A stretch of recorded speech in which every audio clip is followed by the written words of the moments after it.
Welcome to Hope Through the Hard Stuff, a podcast from Winning at Home. Please welcome your host, speaker, and award-winning author, Steve Norman. I'm Steve Norman with Winning at Home. Welcome to Hope Through the Hard Stuff. I'm happy to welcome Dr. Peter Newhouse as my guest today. Peter is the CEO of Winning at Home. He's also the creator and leader of the Winning at Home Counseling and Coaching Centers, which have grown to over 25 professionals in 3 locations, in Holland and Zeeland here in West Michigan, and also Tampa Bay in Florida. These centers offer services for children, adolescents, and adults. Peter and his wife, Sean Marie, have been married for over 30 years and have 3 adult children. Peter, thanks so much for joining me today. Absolutely. Thanks for having me, Steve. Peter, talk to me a little bit about your faith story. Where did it start, and how did you get to where you are now? Yeah, I'm super blessed. I grew up in a family with great parents. Mom and dad loved each other.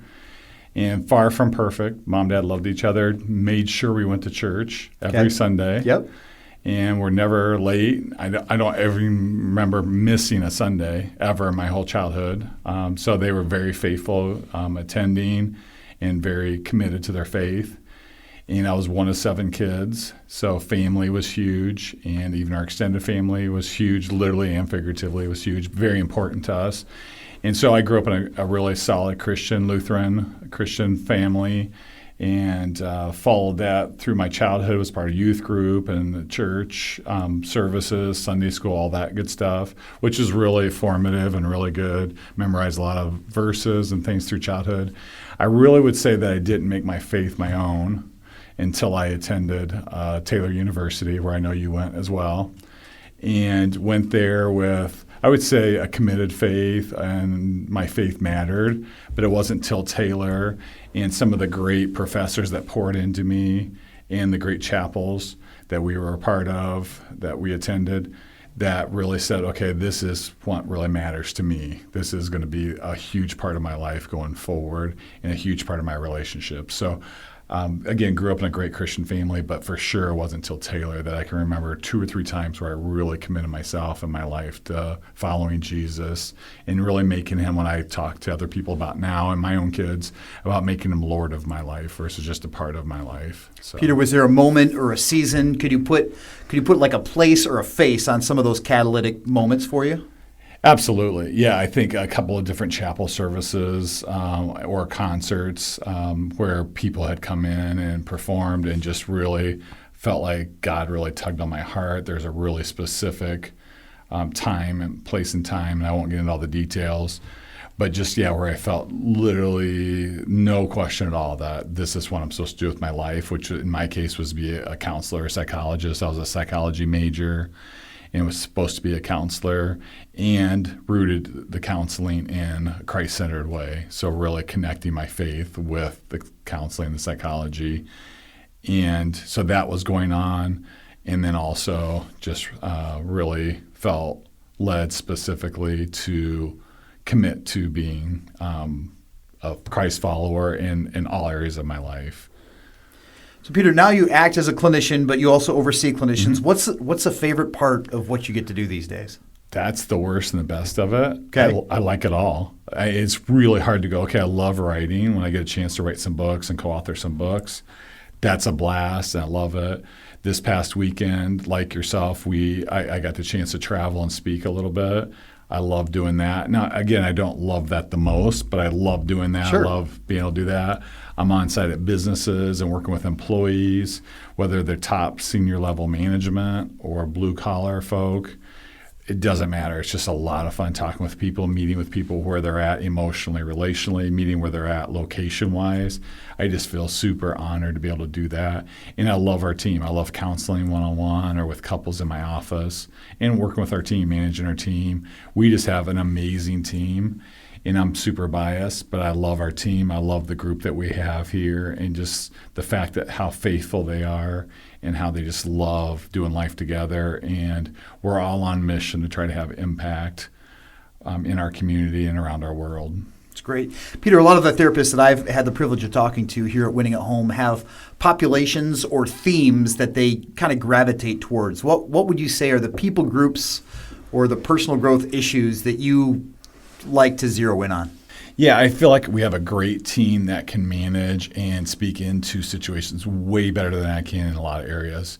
So that's one of the reasons I love our team is I feel like we have different people that are really adept at working with. So like an adolescent female, back in the day when it's me by myself or me and a couple other people, you just grab whoever you can and help as many people as you can.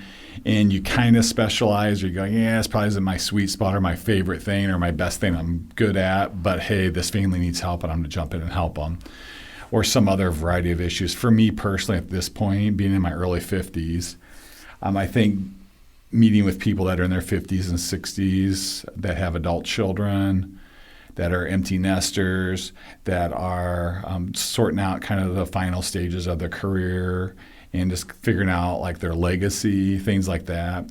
And I think meeting with business leaders that are kind of in that stage too, like in their 50s, and go, okay, what am I leaving behind? What impact am I having? And just really looking at how I want to finish my career and or finish my life.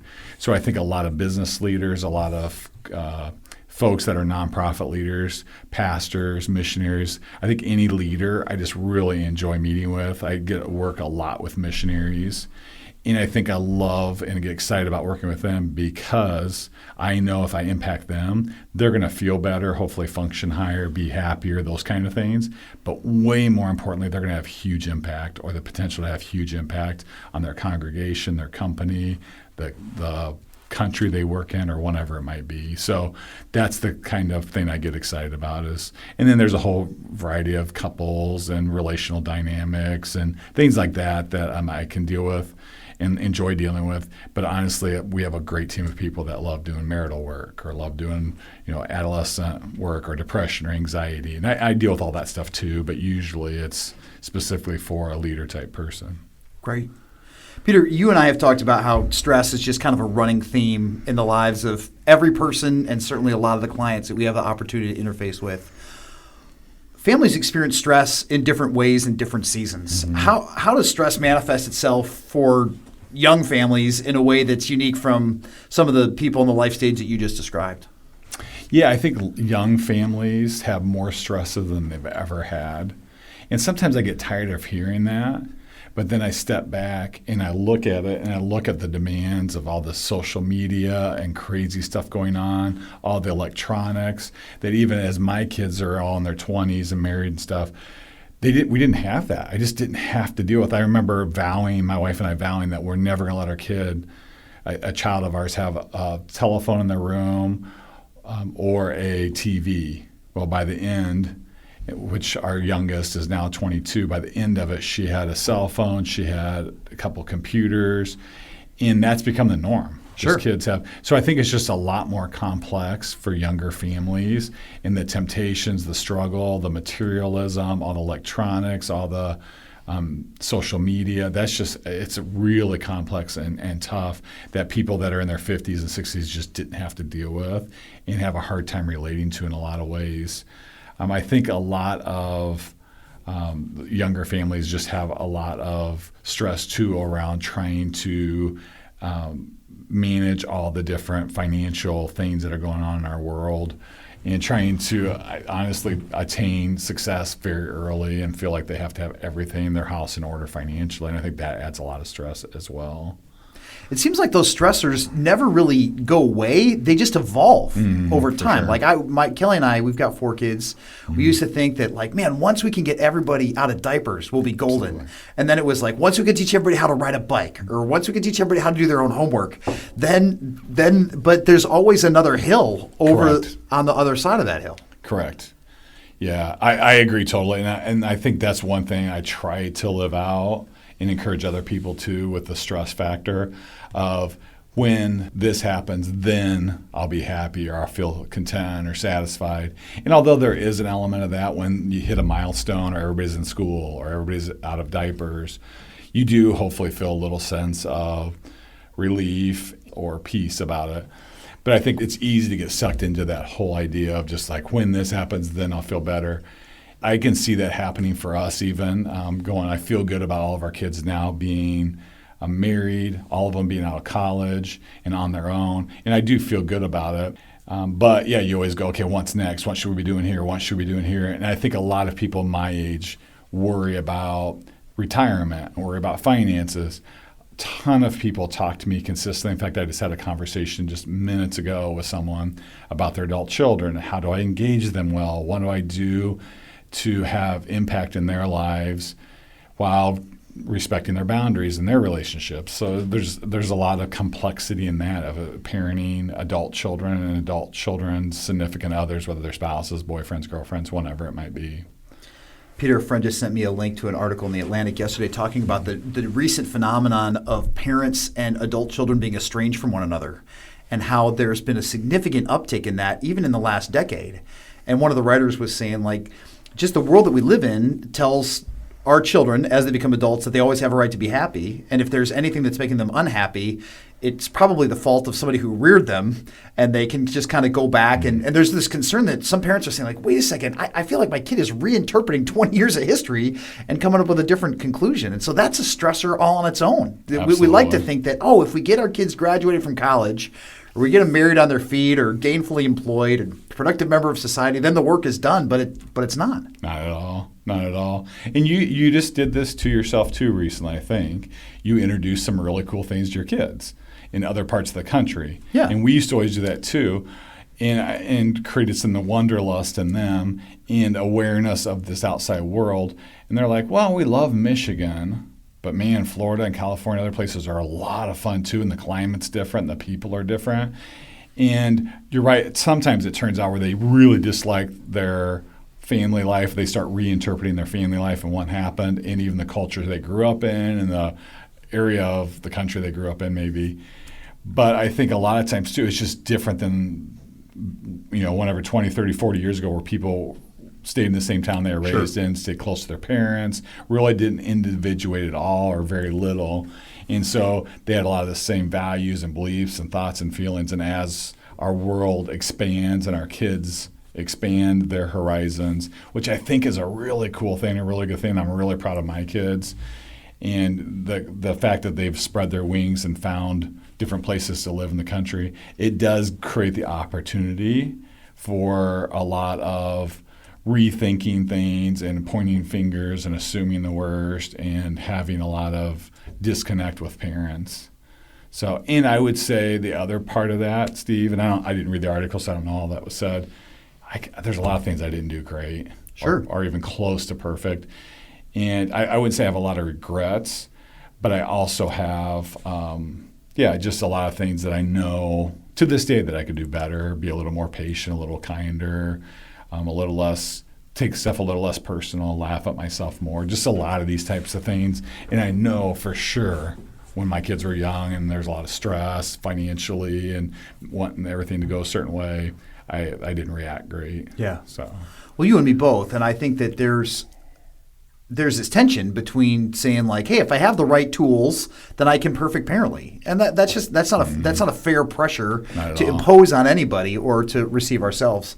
I just finished reading a parenting book where they were doing a study interviewing parents of faith to be able to say, like, hey, what did you do to help form your adolescents as people of faith? And one of the dads that they reached out to said, I don't know how I got nominated for this. Like, I'm not a very good dad at all. In fact, I had to apologize to my kids like 3 times in the last 48 hours. And the researcher said, well, the fact that you were self-aware enough to apologize to your kids 3 times in the last 48 hours shows that you're exactly the kind of person that we want to talk to, because that's not always normal. Right. Yeah, for sure. And I think a lot of us have parents that maybe have hardly ever, if ever, apologized. And I think hopefully we've gotten better at that, of owning our mistakes and realizing that we have goofed up or screwed up in different times in different ways. And in my case, it's probably a little too harsh, a little too black and white with my kids, and pretty high expectations about behaviors and attitudes and things. And so I think that's created stress. Go back to the stress thing a little bit. I think it's created stress on my children, and I feel bad about that because I want them to have a lot of peace and joy in their life, not stress. So what are some of the tools and resources that you've been able to identify, either in your own journey or through your research or your practice, to help kids at different pivotal life stages manage that kind of stress and pressure? I think looking at first like what it looks like and identifying it, because I think you can't really change something you can't identify or you don't realize you have. And I think a lot of people ignore it or tune it out or don't realize that's even stress. Maybe they feel bad. I'll hear people say, or I'm really down. And in a lot of ways, it's stress / anxiety, and we use those a lot interchangeably. But I think stress and anxiety are just incredibly high in our society. It's the number one mental health issue in the world, and I think it's growing just as we keep amping things up in our society, and the pace keeps going faster and faster and faster. So I think being aware of it, identifying how I feel, identifying some of the associated things that I do with my thoughts, maybe it manifests itself in physical ways. With maybe headaches or teeth grinding or stomach problems. It's amazing how many students I talk to or their parents I talk to that have like their child has all kinds of stomach problems or stomach aches all the time and teeth grinding and just all kinds of sleep issues for adults and children. So I think identifying is one of the first things to do and really finding out what they're feeling and how they're feeling and pointing to that fact that this is something that's real and again often manifests itself in physical ways for sure. So I think that's something I try to help people do almost every day because I think tons and tons of people are struggling with it, so it's just so prevalent. How do you know when somebody's having like a stressful event or when they're having a stressful season? Because sometimes, like final exams, some kids will have 38 hours of stress, but then sometimes there are other stressors that are on either end of that end up turning into an extended season where the pressure is compounding and the stakes are getting higher. Yeah, I think a lot of us run pretty high with anxiety. And I think if we just can't come down from that or we're always kind of stressed out is a good indicator that it could be a real problem. Okay. And again, I think with almost everything in life, it's not really a problem until it's inhibiting something else or creating problems. So, I get pretty tense. I get pretty wound up. I'll have clients say, but it really doesn't affect me. And so I think when it starts affecting them, then it's a problem. And it may have been a problem for a while before that, but they just didn't identify it as so. So I think if it's an ongoing thing, like you just said, so something that's happening over time versus an incident or a one-time thing. But again, a lot of people even come in and go, I just had a panic attack. I thought I was going to die or really in bad shape, had a panic attack. Or when I came to realize the panic attack is I went to the emergency room, they did all the tests on my heart and found out there's nothing wrong with my heart. It was just a panic.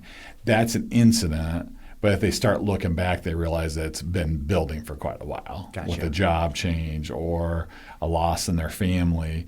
And that's the other thing you see that's really hard with stress because it's like there is a lot of depressive elements to it or aspects. Almost always I found that there's some grief elements in it. Loss of death losses, but just other losses. And during COVID season, just a ton of anxiety with isolation and just the losses of lifestyle and other aspects that we're used to, structures and routines and things like that we've come to brings quality of life that we just haven't experienced a whole lot. And so I think that adds a lot of stress over time as well. Yeah, I agree wholeheartedly. And I think that sometimes comparison is a curse that prohibits me from fully naming a lot of my stress. Because COVID, for an example, you're like, well, everybody had problems during COVID. Yeah. And then because other people had it or maybe somebody else had it worse, in quotation marks, you tend to minimize what you legitimately lost or never stopped to mourn from that season. Absolutely. Yeah, and I'm a total chronic case of that. Like when I see 10 other people and go, they have a way worse. And not really doing a good job of assessing my own stress. And being in the mental health field in the last year or so has been tremendously more intense than it has the first 28 years of my career. And just seeing the acuity, the intensity of stress and the demands on people's lives and the demand to change. I look at so many people and talk to so many people and go, they have it way worse. They lost their job. They lost their kids' school. They lost this, they lost that. And then since they lost their job, they're losing their house or they're way behind their mortgage or their car payments and all this stuff. And so there's a lot going on for them. My life's pretty good. My kids are all gone. I don't have to deal with that. And in fact, over time, it did start taking a toll. It started really impacting me. And I could definitely tell there's some stress building for me as well. And what have been not coping mechanisms, but what have been the pathways that you have chosen to be able to say, this is where I kind of release some of the stress that's built up like a pressure valve? Yeah, and again, I'm going to sound cliche-ish, but I'm okay with that because I think prayer and just taking the extra time to pray and or listen, taking time away, and I can't listen well or pray well if I don't take time. Okay. And that's one thing that did allow for it in the last year or so, year and a half of COVID, is I had a little more time. And so I think I was more conscious and more diligent about taking that time to get alone with God and just to really pray and to spend time with Him and read and just making sure that that was solid and consistent. And so I think that's huge for me and for a lot of people. So that whole spiritual realm. I think reaching out for support, I think I think our office was closed one day and I was home for 1 week because during that first day when everything was announced about all the different mandates and everything with COVID, for instance, we didn't realize that we could stay open as a frontline mental health provider. So we closed for 1 day, got our ducks in a row, and then we opened back up. But I had already transitioned everybody onto Zoom platform so that I could meet with them virtually. And that week alone, I was telling my wife, like, ooh, this is hard and everything, and I'm not sure I can do this and everything. And she's like, you've been home for 3 days. You're going to be okay. So I think just being very intentional, social person, and an extrovert, I think staying connected with my people, a guys group, accountability partners, co-workers, friends, family, is super key for all of us. But for me personally, I can say that that's just a core element that helps me stay healthy, helps me manage my stress consistently and over many years. The other thing that I do is movement. I think I used to call it exercise more, but as you get older, you just call it movement. Okay. Because a lot of people, when you say, it's intimidating if you say, well, I go out and exercise a lot or do this a lot. And a lot of people are like, well, I can't run 5 miles or 10 miles or I can't do this or that. So I just say any kind of movement's good, walking, even a slow walk. But I think exercising, lifting weights, for me, almost daily is a huge part of my life too, and it just changes my mindset. It just, those endorphins kick in, and I can just tell a huge difference in my perspective on life, my life, the life or situation of other people, and it just helps tremendously. I heard one therapist say that we carry stress in our bodies, and so if we can get our bodies to move, it allows us to kind of to recenter, even if it's only for that window of time. Totally. Yeah, I think it's just a great reset for a lot of us, and I think it's underestimated. I think a lot of people don't realize it's actually way more powerful, the natural endorphins, versus like an antidepressant or anti-anxiety. And so I think just making sure that you're getting, and again, it's easy to say and hard to do, especially if you tend to be more sedentary, if you tend not to turn to that or never has, or your family didn't, and you just tend not to do that as much. So for me, it's almost a natural thing. Right. And I think for a lot of people that it's not, it's really hard to go, okay, what's my go-to if I've never exercised, to start doing that. So I realize that's really tough to do. But again, I highly recommend, and I do consistently with clients and helping them manage their stresses.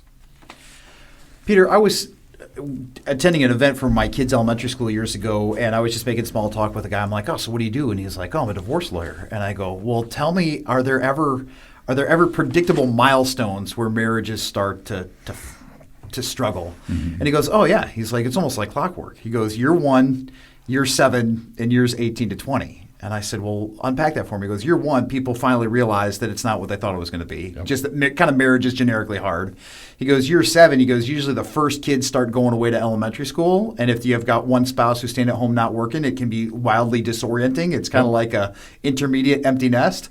He's like, and then that 18 to 20 years, when the kids ship off, a lot of couples realize that their whole orbit has been around their children. Absolutely. And they've just kind of lost their access. Does that sound close to true, or where do you see stressing seasons or stressing moments that couples can anticipate in their journey? Yeah, I think those are pretty clear milestones that we hit, and I would say we, as in my wife and I, have hit. Okay. As I look back and go, yeah, that first year, I remember her reporting to people like at year 3 and 4, like, yeah, that first year was terrible for me. I'm like, where was I?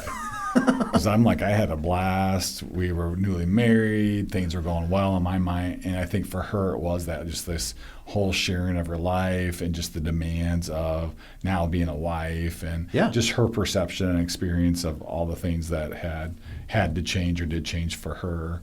Not just her address, but just her last name and just her whole world. And I guess for me, I was either just oblivious or in marital bliss or something. But yeah, I think those first couple years or so are really hard on couples and huge changes. I think kids leaving for school or school-age kids getting in school. And I think just all the demands of being a parent. So it's you say year 3 or 4, but like when they start having kids, I think becoming parents and taking that on, and then kids going to school, I think there's just a lot of stuff, moving parts, and a lot of ladies I see that have those school-age kids that have lost their identity and are really going, okay, who am I now? What do I want? How do I spend my time and energy? And guys are usually pretty solidly placed in the workplace. Are doing their thing. And again, this is broad because there's a lot of different configurations of families and how things work. But yeah, I think those. And then for sure, I think you're just completely, which the stage you're in right now with adolescence and just all in is what I call it, just that all in season with the financial demands of teenage kids driving, getting them ready for college, and everything that costs some as grade schoolers or middle schoolers costs a lot in high school. Like, it's not $10 here, $20 there, it's $100 there, $200 there for all different kinds of expenses and sports and things. And then they leave. It feels like overnight. And I remember talking with couples when I was in my 20s and 30s, and they were just lamenting and stressing and struggling with empty nest. I'm like, you had to know this was coming. Right. Like, this is all part of the script. Right. And it's a good thing, right? You got them independent. They're doing their own thing. And I think that's true. And I think that was true for us. We were happy for them. But it's stressful. It's just a huge change. Like you said, just that whole orbit around your kids and their needs and what they want, and just every conversation, I'll say every other conversation, probably almost every conversation for us was, hey, what's going on with this one, and talking logistics, and what are you thinking here, and all this kind of stuff with high school, college stuff going on. So yeah, it's a super busy, demanding season. Then when that's kind of over or wrapping up, it can be pretty lonely and pretty isolating and pretty confusing as well. Peter, I know that my temptation as my oldest just turned 17 is to say like, oh, the clock is running. I've got 1 year to impart every remaining ounce of value and knowledge and wisdom and insight and hopes and dreams for my kid. And I'm realizing that in some ways that's kind of like an arbitrary or culturally defined deadline. Mm-hmm. So you've got kids who are all married and on their own. Like the parenting relationship doesn't end when your kids become legal adults. So how is that? How can that be a blessing to know that the clock doesn't expire? Like it doesn't run to zero when they leave for college or even when they graduate from college. No, it changes for sure, because you got to keep giving them more latitude and autonomy, which is good, and they need that, and you want that for them. But yeah, I think the opportunities are probably less frequent for most of us, but I would say they're more intense when they come, because they're coming to you hopefully, or you're able to engage with them about pretty major stuff like buying houses, buying vehicles, and they're looking for input. Or, hey, would you fix this car if it's worth $2-3 grand and the repair is going to be $1,500? What do you do, Dad? Right. Those types of things. And so, and just character things, just talking about perseverance, talking about your faith, and hey, where are you guys going to church, and how did church go this week, and just doing little prodding questions about where they're at spiritually. One thing that we're learning, and I would say I'm really average at this point, is parenting my adult children's spouses. And I'm a total novice, and I tell them that all the time, like, hey, I'm trying, I probably goof it up.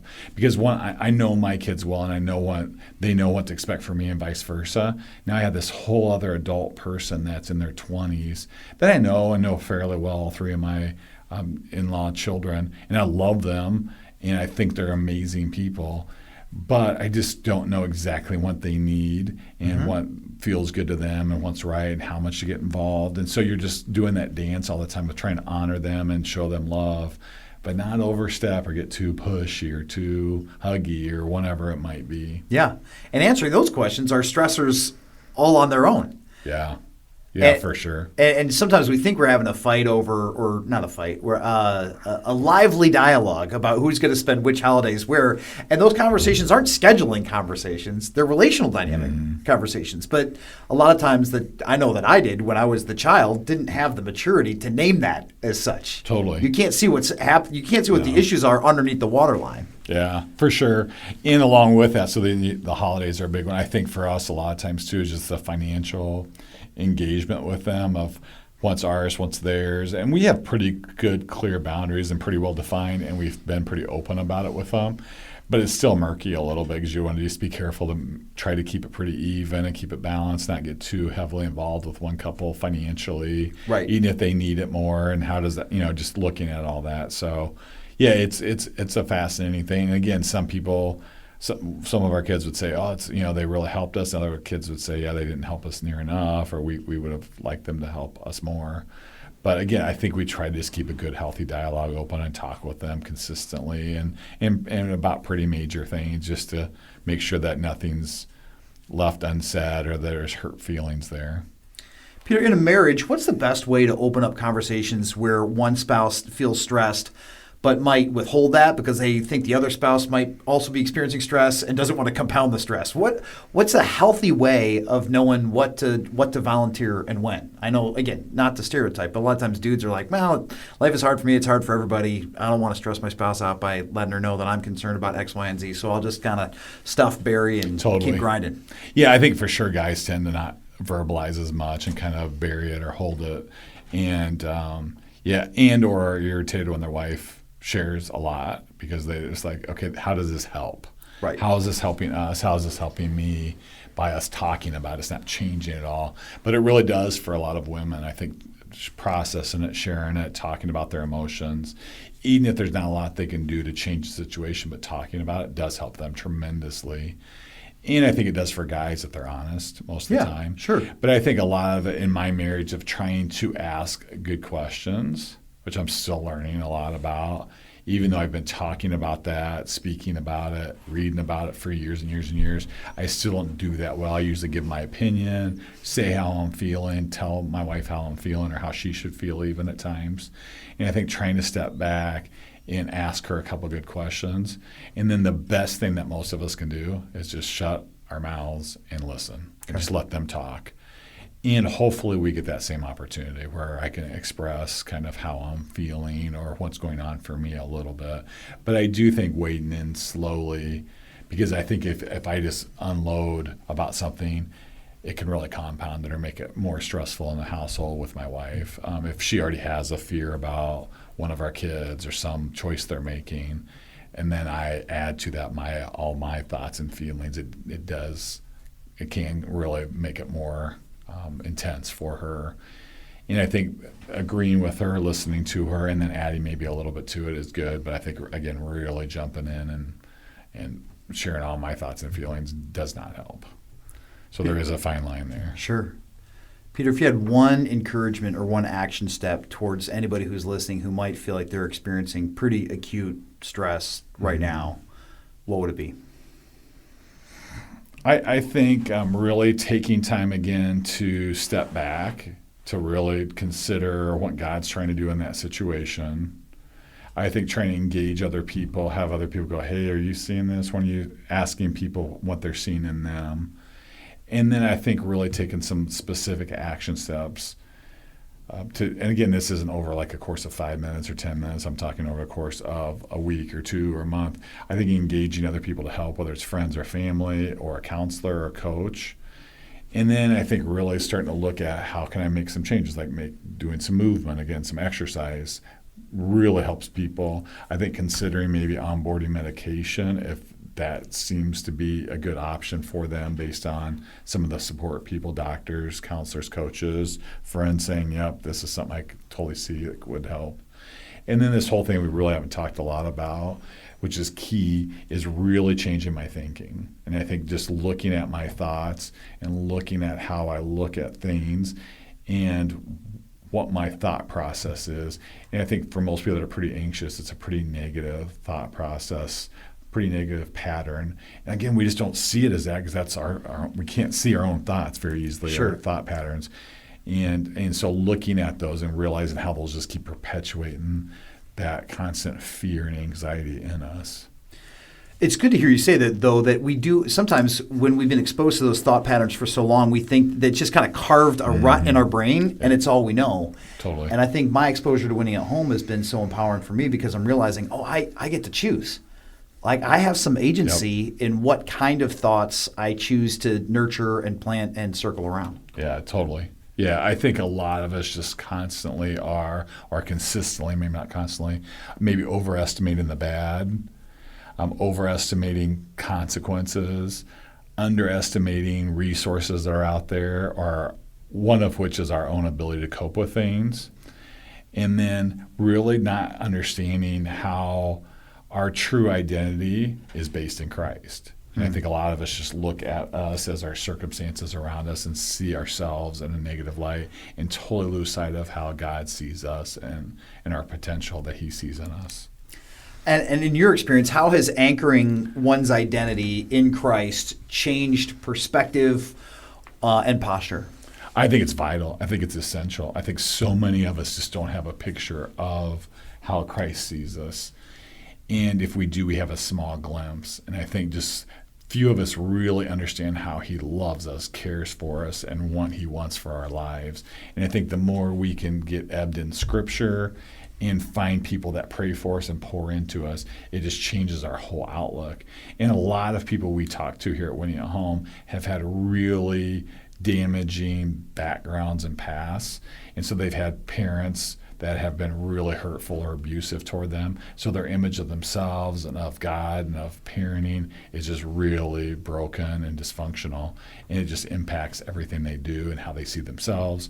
And so I think really recalibrating that and getting that healthier and a more Christ-like perspective is key. Awesome. Peter, thanks so much for your time today. Appreciate what you're doing in my own life, what you're doing at Winning at Home, and all the great work that you're doing to serve our clients well. You're welcome. I love it. I feel blessed to get to hang with you a little bit today, Steve, and in general, and to be at Winning at Home. We're just being blessed, and some really cool things are happening. No, it's a blast. Thank you. Thanks for listening to Hope Through the Hard Stuff. If you liked what you heard, please remember to subscribe to it, rate and review it, and then share it with others. Winning at Home offers hope through counseling and coaching, motivational speaking, community events, and other media resources. If you believe in what we do and want to support us in our mission, consider making a donation at winningathome.com.